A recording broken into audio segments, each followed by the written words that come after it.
UCF basketball is on life support. Game over, man. Game over.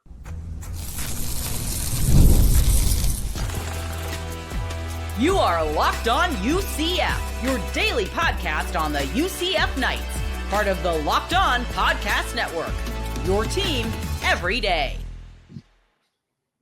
Welcome on into Locked On UCF, your daily UCF podcast. I'm your host, Mike G, and thank you so much for making Locked On UCF your first listen of every day. For the first word on today's show from the Last Word on Sports is my good friend, Andrew Gluchov, a.k.a. Statboy Drew. Andrew, we've talked about it. UCF basketball had a lot of work to do if they wanted to go on a run. Iowa State was a good chance for another marquee win to add to that quad one docket that they had, and they missed that opportunity again, falling to Iowa State by 12 points. We're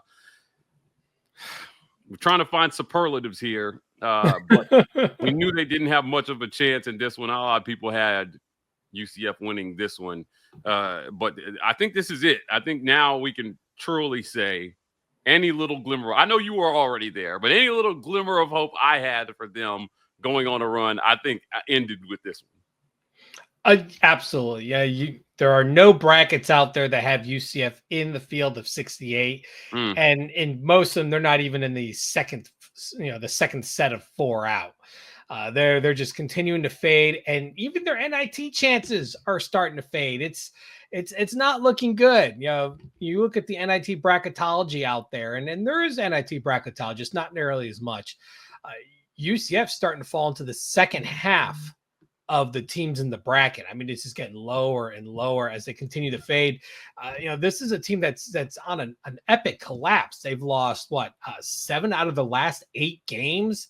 You know, that is just wild. It's just absolutely wild how they just seem to fall apart. And you talk about this Iowa State game.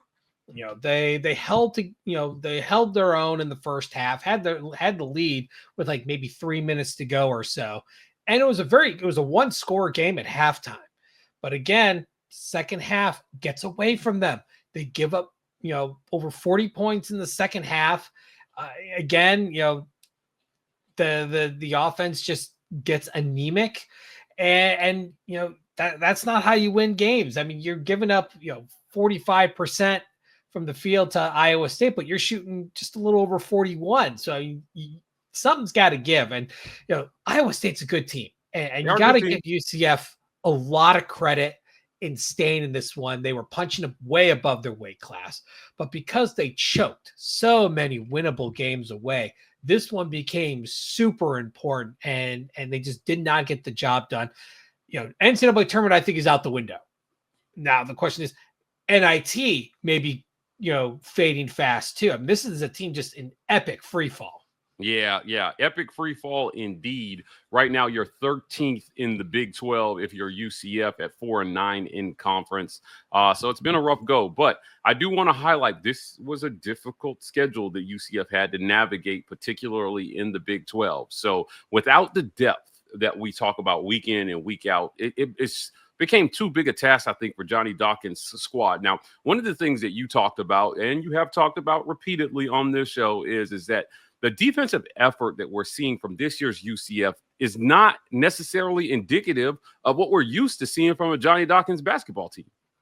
It's not, but I got to tell you, this game against Iowa State was probably one of their better defensive matchups that they've come out and worked with. Held them to 77 points. Yeah. I mean, you kept them under 80.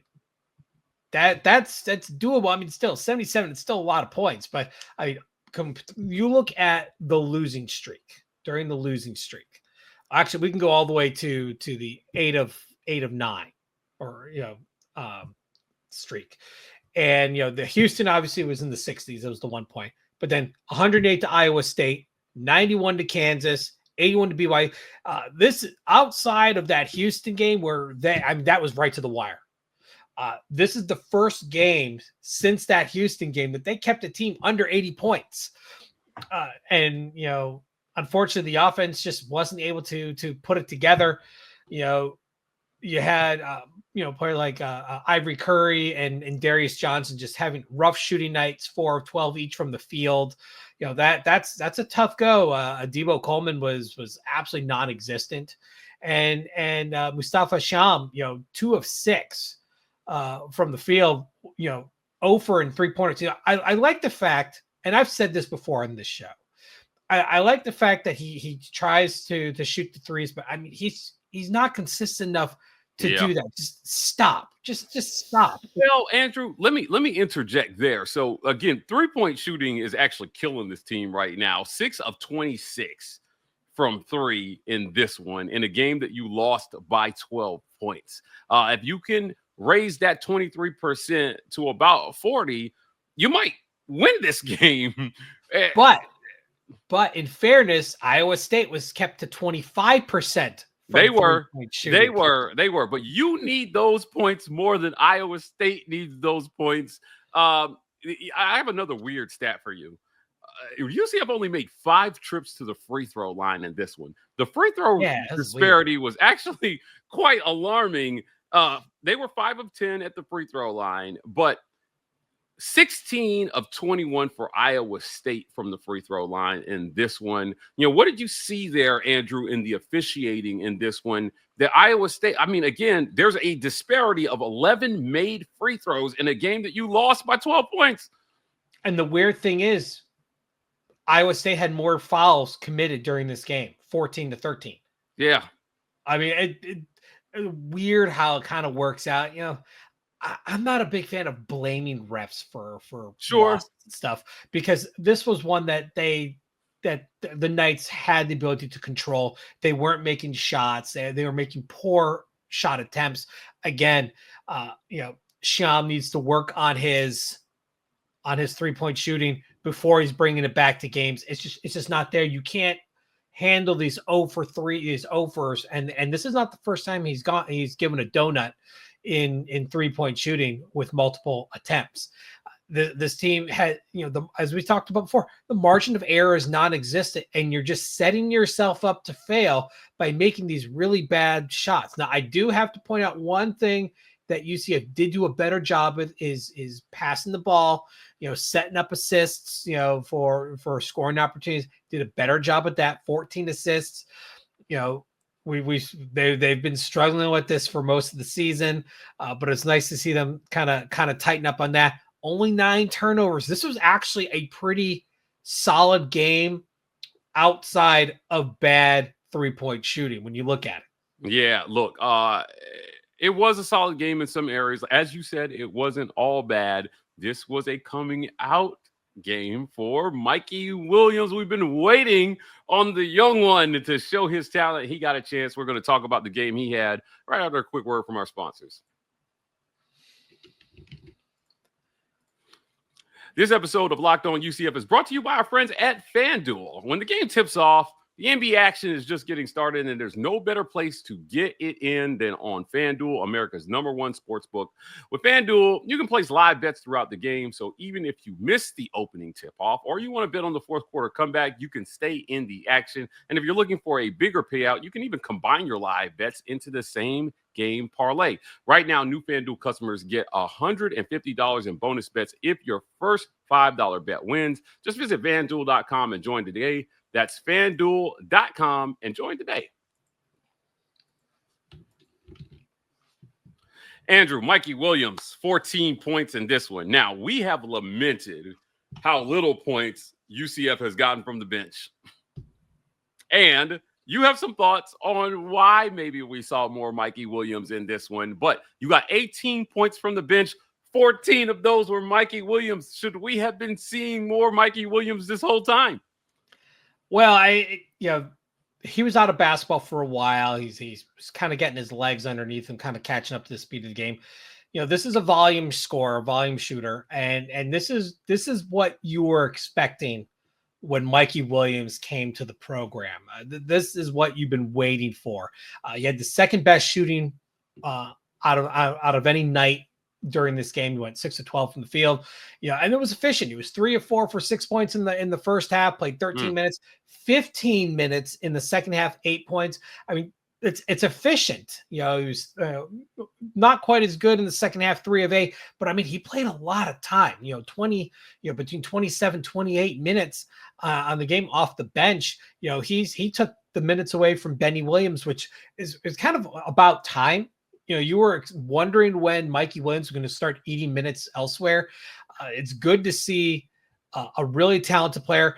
I also think this is a way of working him into the system so that he sticks around next year. I think he's very appreciative of UCF, that UCF gave him a shot. I know he's very close to Jalen Sellers, who's missed a lot of time, the injury. And I know he not being on the court has affected him. But it's good to see these players that have been kind of stewing for a while finally start to show some of that potential. Williams has the potential to be a star. We saw in the AAU circuits why he was such a coveted recruit coming out of high school. And then his legal troubles and all that. He was out of basketball for a while. Now getting back into it, and we're starting to see it. So then the next question is, do we see him get substantial minutes next game? Is it going to continue? Because remember, we're going into a favorable schedule for UCF. They're at Colorado, at Oklahoma State, home versus Utah, home versus Kansas State, at TCU, home versus Oklahoma State. All those teams have an RPI no better than 69th. And then you finish at West Virginia. So UCF is actually playing the softest part of their conference schedule now going forward. Colorado is in the 100s, and then Oklahoma State's barely above that. So you're going to a soft part of your schedule where you can get some wins and try to, save a little face and try to finish above 500, because UCF at 13-11 is at risk of falling below 500, but it's also an opportunity to get some of these players some substantial material minutes. And he's a perfect guy to put into that position. I think, Andrew, looking forward to the future, if you're UCF, right? This is your young star. And in the era of the portal, if your season is where it is, getting Mikey Williams on the court is a good idea. See what this young man has.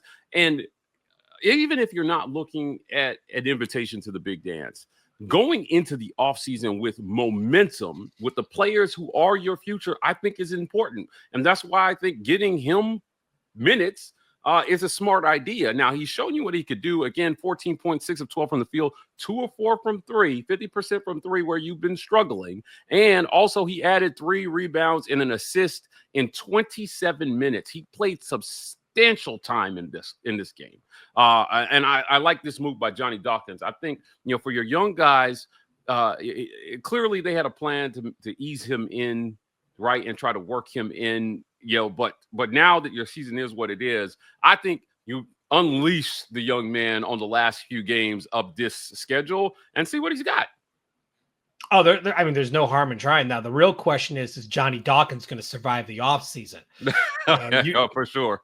There was a lot of questions whether he was going to make it through the offseason last year. Oh, man. But UCF really didn't have the money to handle the buyouts and stuff. So, there's still a little bit cash crunch, but now the question is, after this huge collapse that we've seen, is this potentially the end of Johnny Dawkins at UCF? Yeah, for sure. Look, great conversation here on UCF basketball. We'll keep an eye on the end of the season. In our next segment, we're going to talk to our friend Spencer McLaughlin from Locked On College Football about who the best coaches in the Big 12 are right now. We'll get to that conversation right after the break. Is Scott Frost already the best coach in the Big 12? Joining me is Spencer McLaughlin from Locked On College Football. Spencer, it's the new Big 12, and Scott Frost is rehired at UCF, and he owns some accomplishments that not a lot of people in college football can claim. He's got an undefeated season under his belt. There was a reason Nebraska wanted him. I know it didn't work out there, but it occurs to me that coming through the door, he might already be the best, if not one of the best coaches in the Big 12. It's not a long list of accomplishments for current coaches.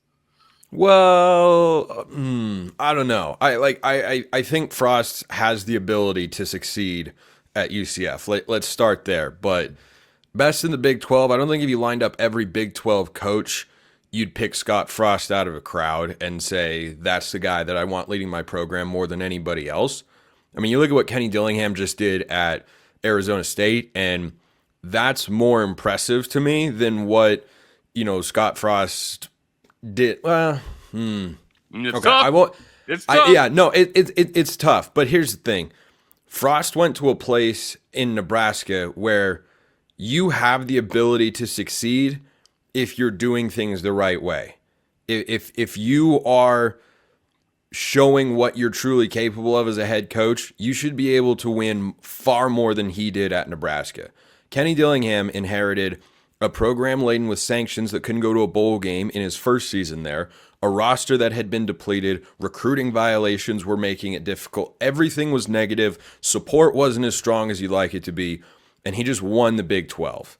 So that compared to taking, an American Conference team and beating a 10-2 Auburn team in, what was it, the Peach Bowl all those years ago, those two things are in a similar vein to me. But Kenny Dillingham has done it more recently, and I don't think we know what Scott Frost can be at UCF this time around. Because remember, Mike, when he was there the first time, the portal and NIL weren't a thing.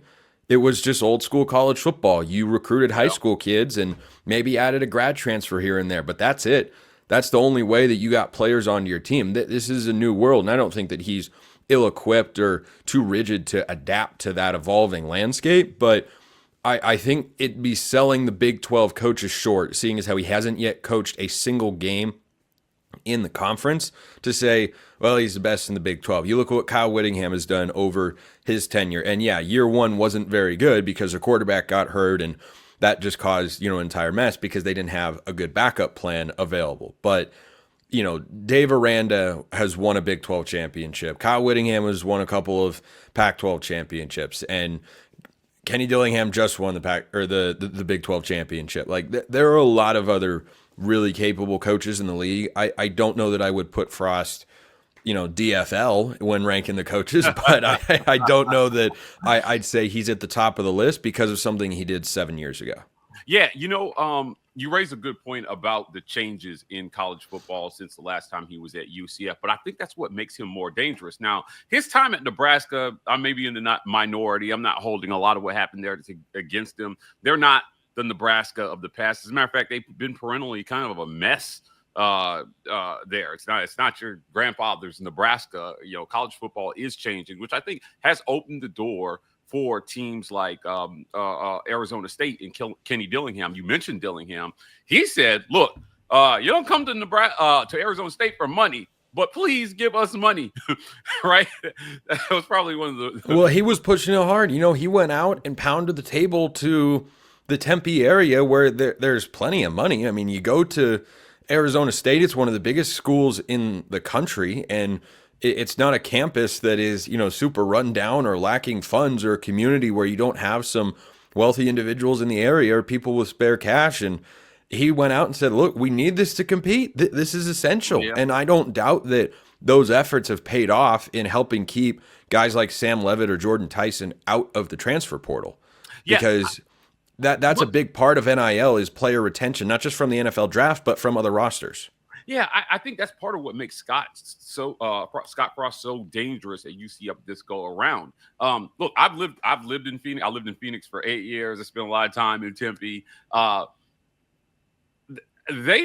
don't know that they care enough about football to sustain the success that he had last year. Now, I can say down in Orlando, there's a lot of excitement and enthusiasm around that. And when those NIL dollars start to fly, which they already are for Scott Frost, I wonder if that can't give him the edge. Because like you said, in 2017, it was old school, just outcoached the guy, which is certainly what they did to Auburn. They outcoached them. They outplayed them. They whooped Auburn's butt, Spencer. So, he's got the resources down there. He's got what I would call like a fledgling, growing fan base, right? The UCF fans they're younger than some fan bases at this thing, but they're excited and they're ready and they're enthusiastic to throw dollars at the program. And I'm not sure that Kenny Dillingham has that. Now, I know at BYU, there's a lot of money there. So Scott Frost, I don't think his time in 2017 is completely irrelevant to the conversation. I think what he was able to do, what he had, is a skill that is still relevant in today's college football. But you got to close the talent gap if you want to succeed consistently. And I think that's where Scott Frost's test is going to be. Yeah, and I think the roster composition is something to follow here because, I mean, on paper, UCF being the only Big 12 school in the state of Florida, I think can be a tremendous recruiting advantage.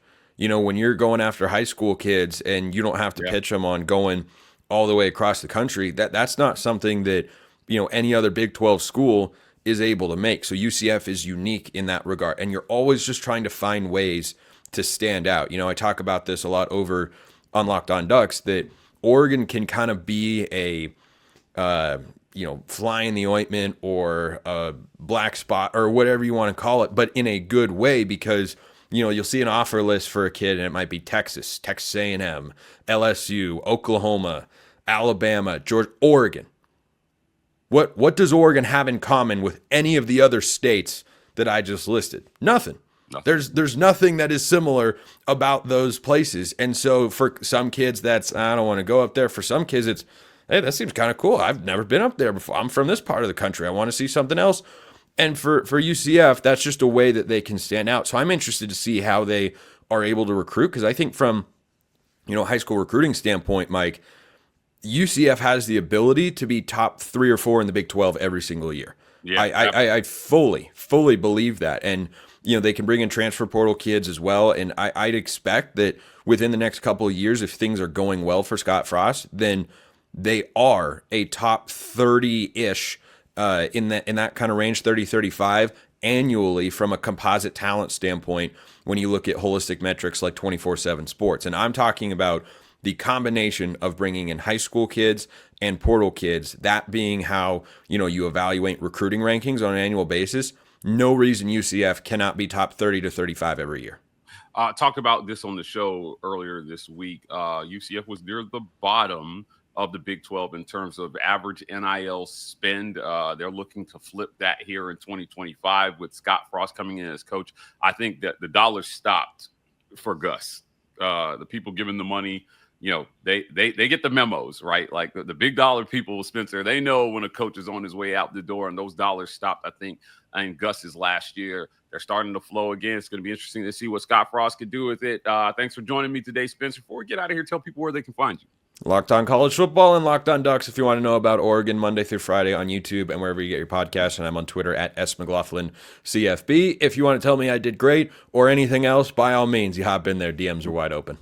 Thank you so much for making Locked On UCF your first listen of every day. For your second listen, go check out our friends at Locked On Big 12. Our guy Drake Toll leads the conversation in conference realignment news and pulls no punches when it comes to talking about every team in the Big 12, including the UCF Knights. You can find Locked On Big 12 on YouTube or wherever you listen to your podcast. And you can find us here tomorrow on Locked On UCF.